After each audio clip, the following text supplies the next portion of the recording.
आमिर जिया साहब, सर आप बताइएगा, जो ये केसेस बनते हैं, जिस तरह फैसले हो रहे हैं, अभी एक केस में नवाज शरीफ साहब बरी हो गए, कानूनी आरा आपने इस पर सुन ली, कानूनी राय सुन ली, लेकिन आपके ख्याल में ये जो सियासी मोटिवेटेड केसेस होते हैं, इनका फिर अंजाम भी उसी तरीके का होता है जिस तरीके के वो बनते हैं?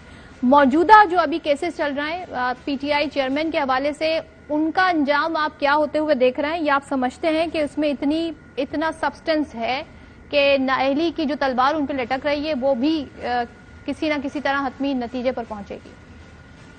देखिए, पहले तो जरा नवाज शरीफ साहब का किस्सा जो है उसके ऊपर बात कर लेते हैं। देखिए, हमारे मुल्क में वाहिद बदकिस्मत मुल्क है कि जहां पे पार्लियामेंट और हमारे इदारे वो मुजरिमों की, जो कन्विक्टेड लोग हैं, उनकी सहूलतकारी का जो है फरीजा अंजाम देते हैं। वाहिद बदकिस्मत मुल्क है। कहीं ऐसा नहीं होता कि आप कानून साजी करते हैं पर्सन स्पेसिफिक।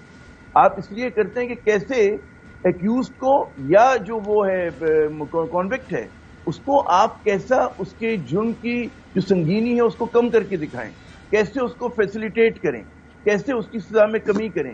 दुनिया में कहीं नहीं होता। तो पहली मेरा तो अर्ज ये करना है, मुझे नहीं पता कानून की मुशगाफियां हम बहुत सारी कर सकते हैं, लेकिन समझना ही चाहिए कि अखलाकी सतह के ऊपर आप और पूरी जो कौम देख रही है वो ये कि जनाब जो करप्ट लोग थे, बदगुमान लोग थे, उनकी सहूलतकारी की गई है और पार्लियामेंट ने की है, एक अधूरी पार्लियामेंट ने की है, मुतनाज़ा तरीके से की है, बदनीयती के साथ की है। पहली बात। दूसरी बात हमें ये समझने की है कि दुनिया भर में पब्लिक ऑफिस होल्डर जो होता है उसको अबव बोर्ड होना चाहिए। आपके सदफ साहिबा, अगर आप एक ड्राइवर रखें और आपको पता हो कि हिस्ट्री शीटर है, या किसी कॉर्पोरेट इदारे में किसी मुलाजिम को रखना हो और उसको पता चला जाए कि फ्रॉड किया हुआ है, तो क्या रखेंगे उसको? नहीं रखेंगे, आप असूली तौर पे नहीं रखेंगे, ठीक है ना? तो उसी तरह आप कैसे प्राइम मिनिस्टर को एक या इवन एमएनए बनाने की इजाजत देंगे कि जो आदमी जो है को कॉन्विक्ट हो चुका है? आप मुझे ये बताइए कैसे, मतलब अखलाकी सतह पे कॉमन सेंस की लॉजिक मंतक से कैसे जस्टिफाई किया जा सकता है? इस चीज को नहीं कर सकते आप अगर इसको करेंगे तो उसका मतलब है कि हमारी तरमीम हुई है, इससे उनकी रुकावटें सारी दूर नहीं हो गई आमिर जिया साहब? ज़ाहिर कानून की शक्ल में तो ये आ गया। वो हैदर भाई साहब कह रहे हैं जब तक ये चैलेंज नहीं होता तब तक तो ये प्रैक्टिस में रहेगा। कल को जिस तरह से कानून साजी हुई, कल को कोई और पार्लियामेंट आएगी जिसमें इनकी मेजोरिटी नहीं होगी, ओवरटर्न कर देगी, लेकिन ये अगेंस्ट द स्पिरिट ऑफ जो है हमारे कॉन्स्टिट्यूशन एंड लॉ है। आपके ये हमारे बड़ा वो क्या है जी, वो सादिक और अमीन कैसे पता चलेगा? बिल्कुल पता चलेगा। पता है कि जी टैक्स देता है नहीं देता, उसके ऊपर कोई मुकदमा तो नहीं है, उसने कोई फ्रॉड तो नहीं किया, वो उसने मनी लॉन्ड्रिंग तो नहीं की हुई, उसने बैरून मुल्क जायदाद तो नहीं बनाई जिसका वो मनी ट्रेल नहीं दे सकता। तो हर चीज बिल्कुल आप ये पैमाने रख लें। आप कहेंगे जी अगर इसने ये सब कुछ किया है तो सादिक और अमीन है, इसने पब्लिक फंड में खयानत नहीं की है।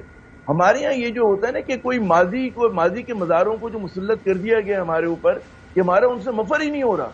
दुनिया कहीं से कहीं पहुंच गई है। मतलब है कि वो अभी परसों जेनेवा के अंदर जी वो रॉबर्ट्स की जो है वो प्रेस कॉन्फ्रेंस हो रही थी, ह्यूमनाइड रोबोट्स की। हमारे ऊपर मसला ये कि वो जिंदा लाशें हम पे मुसल्लत कर दी गई हैं जो 20वीं सदी में मसला थी हमारे ऊपर, और 21वीं सदी में बतौर सोल्यूशन हम पे नाजिल की जा रही हैं। पाकिस्तान में क्या लोग पैदा होने बंद हो गए हैं, नई क़यादत आना बंद हो गई है कि आप घूम फिर कर उन्हीं लोगों को जो है टर्न बैक करेंगे? ये बहुत बड़ा सवाल है और बहुत बड़ा कॉन्फ्लिक्ट होगा इसके ऊपर, क्योंकि ये आप समझते हैं या कोई भी अगर ये समझे कि आप इस तरह से कोशिश कर देंगे, हलाल कर देंगे हराम को, तो भाई इस तरह से बात नहीं बनती है। आप अगर सिर्फ शरीफ खानदान के लिए, उसके सियासी एया के लिए कानून साजियां करेंगे, वो मतलब है उनके समझी आए, उन पे से केसेस खत्म हो गए। आप पता चलता है कि रियासत और उसके इदारे जो हैं, एक दिन कहते हैं कि तमाम लोग चोर हैं और दूसरे दिन कहते हैं कि नहीं जी इनसे नेक नहीं है, तो रियासती इदारों पे भी क्वेश्चन मार्क आ जाता है कि भाई आप। लेकिन सर ताहयात नाअहली, इसकी कोई लॉजिक, इसकी कोई मंतक बनती है? इस पे तो हामिद खान साहब भी अपनी राय दे चुके हैं, एतजाज अहसन साहब भी राय दे चुके हैं कि इसकी कोई लॉजिक नहीं बनती। ये सजा किसी खास तौर पे जो 62 के तहत दी गई है 5 साल के लिए तो की जा सकती है, मगर ताहयात किसी को सियासत से आउट नहीं किया जा सकता। इस पे आपकी क्या राय? सियासत में मेरी तो राय बिल्कुल वाज़ेह कि जिसने भी करप्शन में एक बार मुकदमे में वो फंस गया हो, उसको कन्विक्ट कर दिया गया है, उसको जो है पब्लिक ऑफिस होल्ड करने से ताहयात बार होना चाहिए। ठीक है, अगर आप ऐसा नहीं करेंगे, वो तो घूम फिर के उसने दौलत कमाई, अरबों रुपए कमाया, फिर पैसे खर्च करके आ जाएगा, अरबों रुपए कमाएगा, करोड़ों रुपए वो फीस देगा वकला को, खरीदो फरोख्त करेगा, दोबारा आ जाएगा। यही होता है हमारे यहाँ मतलब है जो वकला हजरात हैं, माफ कीजिएगा, बहुत सारे मैंने देखे कि जब वो मुजरिम के लिए खड़े होते हैं, वो जाहिर है कि वहां पर करोड़ों रुपए लेने वाले होते हैं, नैब का 1.25 लाख का वकील होता है, ٹھیک ہے نا. تو یہ سب چیزیں ہمیں نظر میں رکھنی ہے. اگر آپ کو کرپٹ لوگوں سے چھٹکارا پانا ہے تو بالکل چیزوں کو بلیک اینڈ وائٹ کر کے دیکھنے کا وقت آ گیا. آپ ابھی نہیں دیکھیں گے انشاءاللہ وہ مطلب ہے 6 مہینے بعد 5 سال بعد 10 سال بعد ان چیزوں کا فیصلہ ہوگا. اور ابھی اگر قانون اور آئین کے مطابق نہیں ہوگا لوگ پھر گریبان سے پکڑیں گے ان لوگوں کو. آپ یہ نہیں کر سکتے کہ موروثی سیاست ہم پہ مسلط کر دیں, کرپٹ لوگوں کو ہمارے اوپر مسلط کر دیں, ان لوگوں کو مسلط کر دیں کہ جو ٹرائیڈ ٹیسٹڈ اینڈ فیلڈ ہیں پاکستان کی تاریخ میں. 3 مرتبہ وزیر اعظم بنے, تینوں بار جو ہے مطلب ہے انہوں نے مسائل کھڑے کیے, انہوں نے اداروں سے کانفلکٹ کیا, پاکستان کو برباد کیا.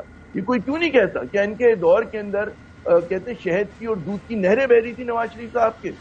کیا لوگ بھول گئے کہ انہوں نے 99 میں کیا کیا تھا؟ کیا لوگ بھول گئے کہ انہوں نے جو ہے مطلب آزادی صحافت کے یہ خلاف, بھارت نواز یہ, ٹھیک ہے نا, کرپشن یہ کرتے ہیں. بھائی اس میں مطلب ہے آپ کو یہی نواز شریف کا خاندان, اور اس کے لیے پھر آپ جو ہے فیسیلیٹیٹ کر رہے ہیں. پوری پارلیمنٹ جو لیکن پروف نہیں ہوتا نا, سوال تو یہ عدالتوں میں جب پروف نہیں ہوتا. آپ نے قانون ہی بدل دیا نا, قانون گول پوسٹ بدل دیا آپ نے. قانون بدل. حیدر وحید صاحب ٹھیک ہے.